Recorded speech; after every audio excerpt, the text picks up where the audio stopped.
Hi, my name is Mary Scanlon, and this is my eighth book critique. My featured text is Little House in the Big Woods by Laura Ingalls Wilder. I read all these books when I was younger, and I just fell in love with the smallness and littleness and simplicity found in these books and these novels. So I would have my students read these books and just really focus on what life was like for Laura and what life was like for her family and all the hardships they went through and all the enjoyable times that they went through. And I just loved these books when I was little because it really depicted family life and how important it is and how Laura made it through life with her siblings and Ma and Pa. And it shows what life is like living in the woods in a log house and working for what you need, your sustenance. So, in a fourth grade English lesson plan, I would have students read this book, and then once they finished, I would have them go to Canva and create a poster board with a quote from the book that they found enjoyable. They would describe the setting, the plot, the characters, and theme that is being displayed in that quote, and then they would give a personal opinion on what the quote meant to them and why they chose it. And then they would share it with each other in class. So I'll pull up the link. So here's my example. And I chose the quote, "She thought to herself, 'This is now.' She was glad that the cozy house and Ma and Pa and the firelight and the music were now.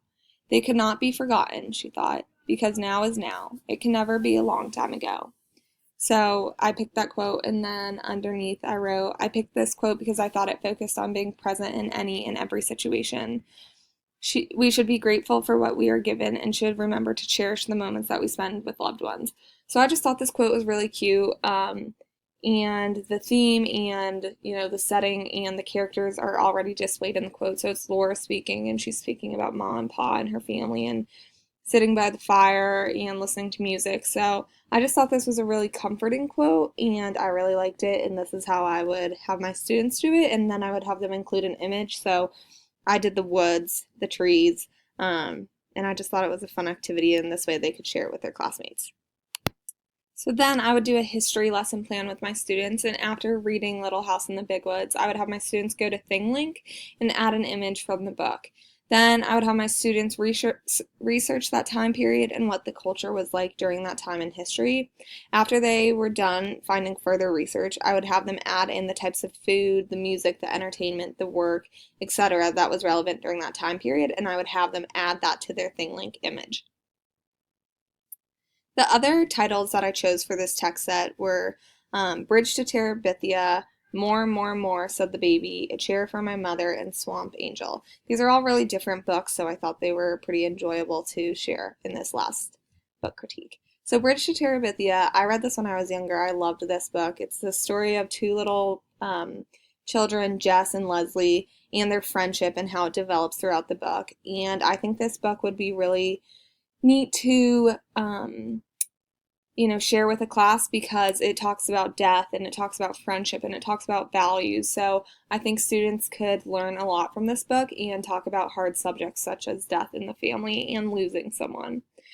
And then my next book, More, More, More, Said the Baby. This is for a younger age group, and this is just about three different babies and their relationship with their parents. It's a cute little story. So I thought this would be great to share with a younger grade and just learn about the family dynamic and siblings within the family. And then A Chair for My Mother. I also loved this book when I was little. It just tells the tale of a mother and a daughter and the hard work that they go through to buy this chair that they love so dearly. So I think this would be good when speaking about relationships and hard work and perseverance. And then lastly, Swamp Angel is a folk tale, and this was actually really interesting. I had never read this book before, but I thought it would be cool to have a folk tale in my last book critique. So this is about Angelica Longrider and just the bravery and strength that she portrays throughout this book. So I thought this would be fun when talking on a unit about bravery and strength and the different characteristics that characters display throughout books. So this is the end of my eighth book critique. I hope you enjoyed and can use these resources in your future classroom. I think these books would be a great way to teach on many different aspects. So thank you so much.